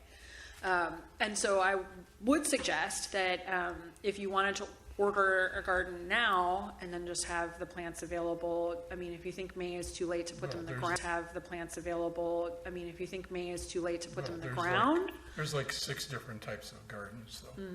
You know. Right, so this commission could just choose one. Yeah, I get it's not as personalized, but like, it's kind of hard to say like, oh, unless we just give them a gift card for the $50. Unless we just give them a gift card for the $50, and then they get to purchase whatever they want from that company. Well, yeah. Because that could also be an option where it's a gift card to this nursery. That way they have a gift card and they now get to go buy, because maybe they don't buy a garden, maybe they buy a tree, or a shrub, or so then you don't have to worry about anything like that. If we wanted to do the same level of gift, it would be $150 to $170 each. Yeah, so then we do a $150 gift card, and maybe that's just a better option. I'm just thinking because I don't. So if you give them a gift card, though, it's almost one of those things that are going to have to go look online, and then we can even give them recommendations, like we're giving you this, and these are our recommendations that will match our climate the best. But if you choose to buy something that's not going to match our climate and it dies, then I think it's fine. I don't know. Well, because we're a city, so it's a little bit more difficult because we're part of the commission. If we weren't, we could ask for donations from like places, but right. Trying to think. We can discuss that. Okay. Yeah. And then This will you be need for to the order it, or next- Gail needs to order it, or? For the Arbor Day event though, not for the 2 that are still Mm-hmm. in the works. I will follow up with you probably. We couldn't just do the gift cards for the ones in the works? Well, they've already picked. You don't want to like pick them, or we're just gonna give you this $150 gift card. Well, the thing is, they could just go, hey, Give you this $150 gift card. well, the thing is, they could just go, hey, We could ask them. we could add, hey, would you rather to get a gift card? You can go to their location, you can pick out what you want. Yeah. I think it would just make things easier, but your call, Jim. Well, Your call, Jim. well, We've waited this long, I guess. Yeah. I think, well, yeah. Let's do the gift cards, I think. Otherwise, it becomes a question of, which kind of garden, which kind of garden did you want again? Yeah, we tried to do a really cool selection kind of a thing, but it's, given the demand for gardening stuff at the times of these events, and the same with the Franklin Night Out, that's the end. We're closed. You'll have to call us back in January. What does your newsletter article say? A drawing for large native plant garden. That's fine. With Gift card, over- gift card. Yeah. That can be modified. Yeah. It can be modified. The other thing I'm thinking is what if we go through and we tell them the product number and the name, and maybe the description from the magazine or on the website or whatever, because then that way we're kind of steering them, and depending on who gets it, like for me, if you told me that's what I'm like, oh, okay, fine, sure, I'll just go on and get that, right? Because like that's what I saw. I was like, that looks really cool. That would be really nice. That's going to really help individuals that want it, because they're like, oh, this is like a tried and true. Like they know what they're looking at. Versus if I go through that magazine, I'm like, oh, look, red-eyed daisies or something. Like I don't, But So we can always I would say, give a recommendation with the gift card, and then make it nice and easy so they have the product number, they have the name, and then they have a description of the plants. And if you want me, I can copy and paste it, make something for you. But All right, well on the way for discussion that. on. Moving on. Are we gonna continue? I don't think we got too much left, but. It's up to you. You can either choose to table. Got too much left, but. It's up to you. You can either choose to table your agenda, or we can really quickly.